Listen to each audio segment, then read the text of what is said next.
Hi guys, this is our third week of our class on making marks on paper. So this week is a little bit different.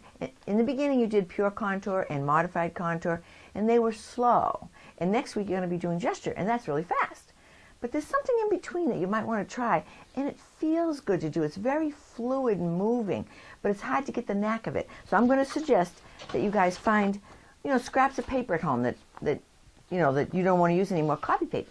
So that before we have, well, in class I'll be giving you out paper because you'll have different kinds of paper to try. But for today, I'm going to use scraps of paper in the beginning just to show you what to do. And we're going to use water-based markers. I have 3 different kinds here, 3 different kinds of markers, and you can add water to all of them. And then they look extra special and pretty. And I'll be bringing those with me to class, so you'll have them there.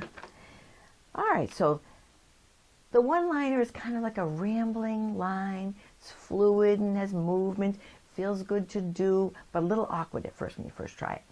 So I'm going to use this pretty vase from Cynthia Hennigan. And if you want to come back here and take a look, come on to this side and I'll show you how to do it. Okay, here we go. Kind of get your hand going in space a little bit like this first, so you can kind of get used to doing it. And then it's like la-di-da-di-da. See how that just goes around? And then I can go like that, and I can go like that. And do-de-doo-de-doo-de-doo-de-doo-de-doo. See, now that's the first one. Now, of course, it's probably not at all perfect because we just kind of had this fluid line going. So I'm going to practice another one. Move this over here, and do-de-doo-de-doo-de-doo-de-doo. Whoop-de-daisy, up we go, round. Look at them. I think next time I better make my paper more of a vertical. There's a second one. Not to worry, nothing has to be perfect. We're just having a good time. Let's see what will happen if I try it vertically. I bet you it'll be better. So, do-de-doo-de-doo. Just get that going. See how it comes down, it comes around, it comes like that, and it goes up.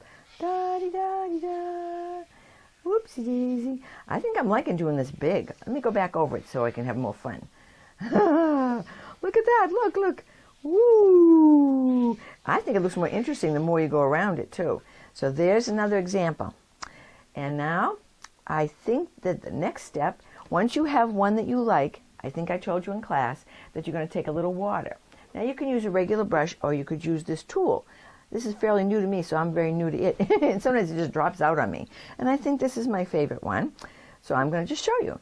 Squeeze it a little bit so the water starts to come. And then put it down. Now this is just copy paper. You can imagine if I was using watercolor paper. Look at that. Maybe I better do one in watercolor so you guys can see. Nice. And see, I'm even keeping my hand in that kind of fluid motion. Doo-doo-doo. Let me show you. Now let me show you. See? Now let me try one on watercolor paper. It's going to be tricky because I like to draw big, so I'm going to have to draw small. So here we are, 140-pound Arches hot press paper. And I've swapped over to use this artist Loft Pen. It has a little tiny, tiny tip on it. That has a wider tip on it. And you can get them with even wider tips on them. And so here we go. Let's see if I can do this now. Don't worry. Okay. Woo. Oh, look at the difference. See how different it is with this one? Nice. Doo-doo-doo. Up like that. Nice and fluid. Feels good to do. Some of you are going to love this. Some of you won't like it at all. All right. So now I'll put that aside. Now I'm going to pick up the water pen again and see what happens. Both the water pen and the artist Loft Pen, they're new to me. Oh, look. Because we have the watercolor paper, makes that, oh, look. Oh, keep your hand going, get that nice fluidity. What do you think? I like it. What do you think? So now look at the difference. It's not right or wrong, remember? It's just that they look a little different. So that's going to be what you're going to do for your home. Oh, I don't know if you have any pens like that. If you don't, you could practice even with Sharpie. You won't be able to put the water on, but you can get the hang of the fluid line, the rambling line, or if you want to call it, a one-liner. Okay, thanks, guys.